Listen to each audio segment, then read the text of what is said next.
도나도나 머니돈나 돈 이야기하는 돈나들의 돈 이야기 시작하겠습니다. 소개하겠습니다. 안녕하세요. 저는 조이스 구회계사입니다.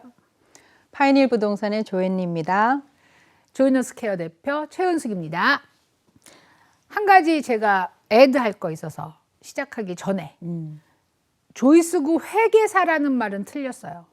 왜? 조이스구가 회계사기도 하지만 CFP예요. 얘기해 주세요. 이렇게 고마울 때가. 그럼 해줘야지. 그래서 그 파이낸셜 플래너 저희가 이제 노후에 대한 준비나 이런 거 얘기하잖아요. 그럴 때 사실은 조이스구가 가장 큰 도움이 되는 사람입니다. 오늘은 부동산 얘기 한번 해보려고 합니다. 집을 파는 사람 입장에서 내 집이 좀 더 잘 팔리게 하려면 어떻게 하면 좋겠나 하는 얘기를 하려고 합니다. 집을 잘 판다는 문제가요. 빨리 판다도 있지만 제값받고 판다. 이거 있거든요. 조앤의 얘기를 한번 들어보도록 하겠습니다. 자, 집을 잘 파는 방법이 분명히 존재하죠? 제값 말고 더 많이 받으려고 해야 되는 거 아니야? 아니 요즘은 더 받진 않지 않아? 더 받죠. 아직도 그러면은 더 받으려고 더 하죠. 받으려고 하는 거지. 네. 뭐 제값 받. 죄송합니다. 더 받는 방법입니다. 오늘은 좀 일반적인 얘기를 하면 좋을 것 같아요. 첫 번째는 집도 사람하고 똑같은 것 같아요. 우리가 딱 봤을 때 저 사람 좀 좋아 보이네, 좀 인성이 좋아 보이네, 또 뭐 이런 거 있잖아요. 그것처럼 일단 외부적으로 준비를 좀 해야 되고, 그 다음에 이제 내부적으로 또 준비를 해야 되고, 그것 말고 이제 또 셀러로서 이렇게 서류를 준비해야 되는 그런 단계들이 있는데, 근데 이제 여기서 제가 좀 조금 우리 부동산 법에 대한 얘기를 하나를 하자면, 원래는 손님하고 계약서에 클라이언트로 사인하기 전에는 저희가 어드바이스를 못 해요. 네. 클라이언트가 아니야 아직. 그거는 커스터머지 클라이언트가 아니거든요. 그럼 클라이언트하고 커스터머의 차이는 뭐냐? 클라이언트여야만 우리가 프로페셔널 어피니언을 드릴 수가 있어.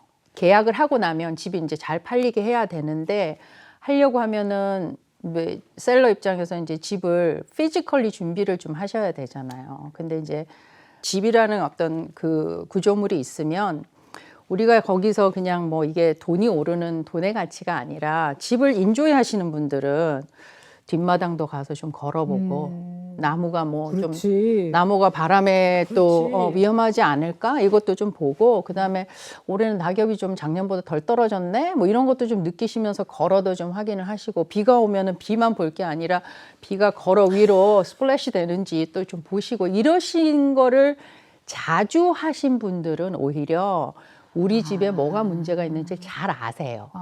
집을 팔 때는 첫 번째 외관, 집 외관을 다 돌아보시고, 나무 썩은 거 없는지, 그 다음에 벽돌이면 벽돌 사이에 이렇게 금이 간 데가 가끔 있어요. 그러면 부동산 제가 가서 찾아내는 거예요. 손님하고 집을 돌면서. 그 다음에 이제 집 내부는, 집은 정말 청소를 열심히 하신 분은 집이 반짝반짝한데, 맞아. 예. 그리고 이제 청소를 평생 안 하신 분들은 이게 때가 찌든 때가 집에 들어 있어요. 블라인드도 있고, 그다음에 우리가 특히 그 부엌 키친에 이렇게 쿠킹하는 그 주변에 찐덕찐덕. 예.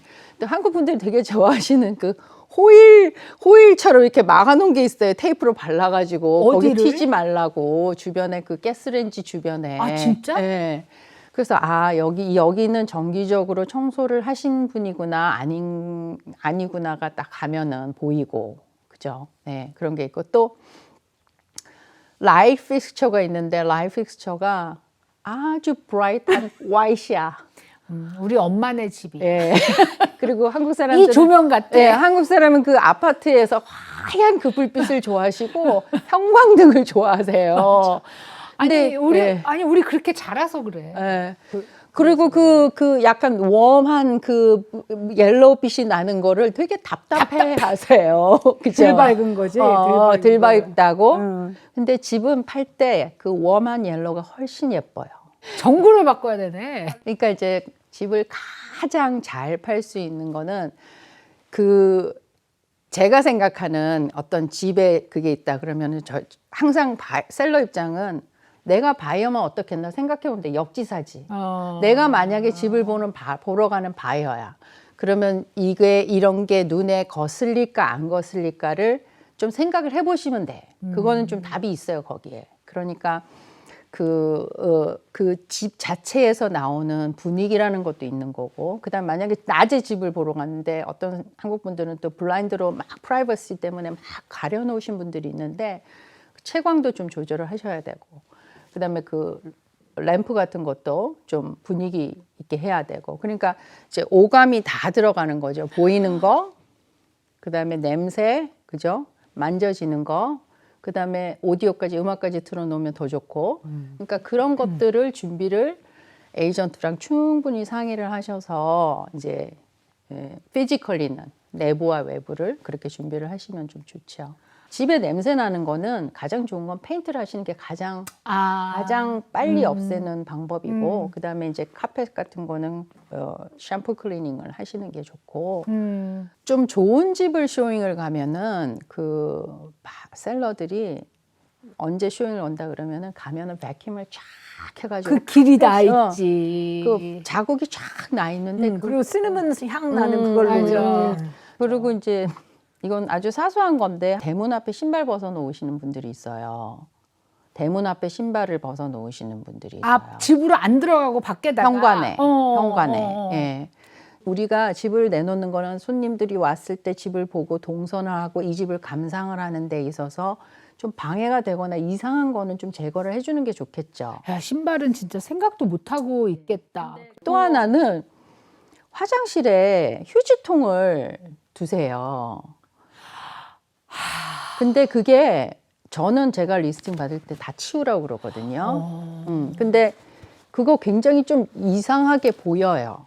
그 화장실에 그 커버도 없는, 뚜껑도 없는 휴지통에 그냥 밖에 나와 있으면 바로 보이잖아. 그러니까 우리가 이제 집을 그냥 우리가 쓸 때 생활할 때는 그렇게 쓴다 하더라도 적어도 마켓에 집을 내놔서 여러 사람이 와서 이 집을 볼 때는 좀 거부감이 가는 거라든지 그런 물건은 좀 치우는 게 낫지. 집을 내놓을 때는 이 사람이 어느 인종이구나를, 어느 민족의 사람이구나를 드러낼 필요가 없는 거. 그래서 가능하면은 또 사진도 다 치우고. 프라이버시 이유로 또 사진을 두면은 또 누가 딸이고 누가 다 보이니까 그것도 사실 좀 치우는 게 더 좋고 오히려. 그래서 어떤 선입관 없이 이 집을 객관적으로 볼 수 있게, 집으로만 보게. 예, 집으로만 볼 수 있게 하는 그게 가장 사실은 좋은 것 같아요. 제가 보기에는. 이제 그것 말고 굉장히 지금 중요한 거가 뭐냐면은 이 셀러가 집을 팔려고 내놨는데 디스클로저를 해야 돼요. Seller's Property Disclosure라는 게 있어요. 이거는 왜 하냐면 이 셀러가 나중에 이 집을 사는 사람 바이어한테 내가 사는 동안 이 집에 무슨 일이 있었어를 알려주는 거야. 인포메이션. 근데 그 디스클로저는 부동산 전문인이 써주는 게 아니야. 셀러가 직접 쓰셔야 돼. 이제 손님이 디스클로저 스탬을 저한테 다 주셨어요. 그래서 디스클로저를 받으면 이제 바이어가 오퍼를 하겠다 그러면 디스클로저를 보내주거든요. 이제 만약에 이게 그 사람이 이 집을 안 사겠다. 왜냐하면 셀러가 정직하지 못한 디스클로저 안 했어. 왜냐하면 이게 셀러의 베스트 knowledge거든요. 그럼 그 디스클로저라는 건 내가 쓴다기보다는 어떤 폼에다가 체크마크를 하고, 그리고 그 내용이 만약에 뭐 예스라고 쓴 게 있으면 그게 뭔지를 밝히라는 거지. 맞아요. 내가 그걸 뭐 일기 쓰듯이 막 하는 게 아니고. 그건 아니고. 그러니까 정해진 양식이 있고 그 양식을 제가 셀러한테 보내드려요. 그러면 그걸 쓰는 거예요. 그리고 이제 또 뭐 커뮤니티 어소시에이션 디스클로저라고 해서 내가 이 단지에 어소시에이션 비를 500불을 낸다 매달. 그 500불은 뭐가 포함이다. 뭐 그리고 요즘 이니시에이션 피라는 것도 있잖아요. 이니시에이션 피는 얼마다. 이렇게 해서 다 디스클로저를 해야 되는데 만약에 안 했어 셀러가. 안 했어? 거기다 그냥 블랭크로 놔뒀어. 바이어가 내야 되는 돈을 셀러가 내게 돼요. 그렇게 되면. 그러니까 이제 그런 의무가 있는 거예요. 요 안에 있는 내용을 충실하게 내가 그게 파는데 불리할지라도 내 양심껏 그대로 쓰고, 그다음에 무슨 문제가 없는 집이 어디 있어요? 집이 다 문제가 있지. 집이 다 문제가 있어. 그러니까 있었어. 그런데 그 다음에는 별 문제 없었고 그 다음에는 우리가 이렇게 고쳐서 지금은 괜찮아. 그러면 되는 거예요. 마치 그걸 쓰면은 이 집이 안 팔릴 것 같고 꼬치꼬치 물을 것 같고 이렇게 생각하는 그 기본적인 생각 자체가 이제 좀 우리가 다시 생각해 봐야 될 문제가 아닌가. 그거를 꼭 오늘 말씀을 드리고 싶고요. 네. 이런 경우 있죠. 요즘 집이 잘 팔리니까 아무것도 안 하시고 업데이트 하나도 안 하시고 지금 만약에 컨트랙터를 불러갖고 부엌을 리노베이션 하고 이러면은 석 달이 걸리지 6달이 아유, 걸리지 안 어떻게 되지. 해야 돼? 못 팔지. 어. 못 팔지. 이제 그런 경우는 그냥 차라리 우리 집이 업데이트가 안 되었다. 그러면 그냥 깨끗하게 해서 팔고 바이어한테 모든 걸 그냥 본인의 테이스트로 할 수 있도록 놔두시는 게 낫지.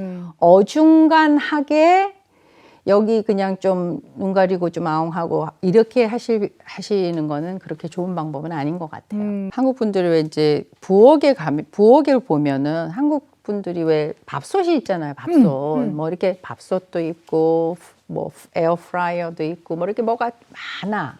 그러니까 그걸 조금 우리가 디클러러라고 하는데 집을 팔려고 할 때는 좀 디클러링을 하셔야 돼요. 그 약간 간결하면서 깨끗하게 깔끔하게 보일 수 있는 그다음에 이렇게 바이어가 딱 집에 들어갔을 때 처음에 집을 보는 동선들이 있어요. 동선에 물건들이 많으면 이따 바이어가 일단 바더가 되기 시작하는 거야. 이 집은 되게 좁구나. 그죠? 아, 좁아 보인다. 네, 좁아 보이죠. 그러니까 좀 넓게 보이게 하기 위해서는 디클러리 작업을 하셔야 되는데 디클러를 다 하셔가지고 박스에 넣어서 그냥 거라지에 쌓아두시더라도 어차피 이사 가실 거니까 미리 그걸 좀 하시는 게 집이 좀 넓어 보이고 시원해 보이고 근데 이제 현재 마켓 상황으로 볼 때 그렇게 좀 깨끗하게 내놓으면 잘 나가죠. 돈을 더 받을 더 받을 수 있죠. 오. 그럼요. 네. 노력한 만큼 더 받아요. 그럴 것 같아요. 근데 나는 집을 팔면서 억울한 것들이 있어요. 그러니까 내가 사는 동안 해놨을 걸. 그건 definitely 맞아요. 그래서 아까 뭐 팔라고 리마를 하잖아. 그러니까. 리마를 해서 살지 왜? 그건 맞아. 근데 실제로 지금 그거를 만약에 꾸미시면 10만 불이 더 든다고 쳐요. 근데 10만 불 못 뽑아요. 더 못 뽑으니까 분명히 그거는 인조이를 하시는 방법을 하셔야 돼요. 그리고 가장 이상적인 그 어떤 집이라는 거는 딱 들어갔을 때 이 패밀리가 정말 이 집에 프라우드하고 이 패밀리가 정말 러빙 패밀리구나가 느껴지는 집들이 있어요. 그런 집을 바이어도 사고 싶어 해요. 하여튼 요즘은 아직까지도 집은 셀러 마켓이라고 얘기합니다. 바이어 마켓이 언제 올지는 아무도 몰라요. 또 지역에 따라 차이가 있을 수 있습니다. 근데 저희가 사는 지역은 현재까지는 그래요. 그래서 지금 멀티 오퍼가 아직도 있다고 하고 그리고 집을 내놓으면 팔린다. 그런데 집을 가치 있게 팔기 위해서는 지금까지 조연이 설명한 대로 좀 해주시면 훨씬 가치를 높여서 집을 팔 수 있다고 합니다. 자, 오늘도 이렇게 좋은 지식 나눠주시고 재미있는 시간 같이 해주셔서 감사합니다. 그리고 수고하셨습니다. 시청해주신 돈나님들 감사합니다. 감사합니다.